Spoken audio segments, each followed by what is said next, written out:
لو مؤشر كتلة وزنك فوق 35 فأنت كده شخص مناسب لإجراء عملية من عمليات السمنة. ناس كتير بتسأل على وزنها، هل هو مناسب لإجراء عملية السمنة ولا لأ؟ الموضوع ده مش بيتقاس بالوزن كرقم، ولكن في معادلة بتمثل علاقة بين الوزن والطول بتطلع لنا حاجة اسمها مؤشر كتلة الوزن. مؤشر كتلة الوزن هو ده اللي احنا بناء عليه بنقرر الشخص مناسب ليه إجراء عملية من عمليات السمنة ولا لأ.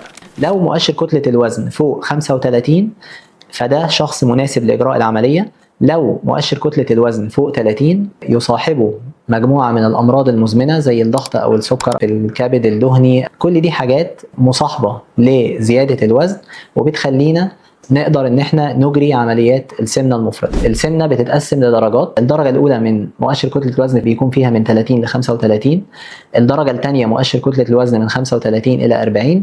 لو مؤشر كتله الوزن اكتر من 40 فده معناه ان احنا بنعاني من سمنه مفرطه، ودول اشخاص بيكون صعب جدا نزول الوزن بطريقه غير العمليات الجراحيه. احنا مش اول حاجه بنلجا ليها هي العمليه الجراحيه، احنا بنبدا الاول بحاجات زي الدايت والرياضه، في دلوقتي بعض الادويه اللي ممكن تساعد على نزول الوزن. بالنسبه لاختيار العمليه المناسبه بتختلف من فرد لفرد، وبيتم تقييم الشخص واللايف ستايل بتاعه وطبيعه اكله والمناسب ليه بناء على المقابله اللي بتتم مع المريض، وبيتم تحديد العمليه المناسبه. وطبعا في عمليات مختلفه للسمنه المفرطه، وان شاء الله هنتكلم عنها في الفيديوهات القادمه ان شاء الله.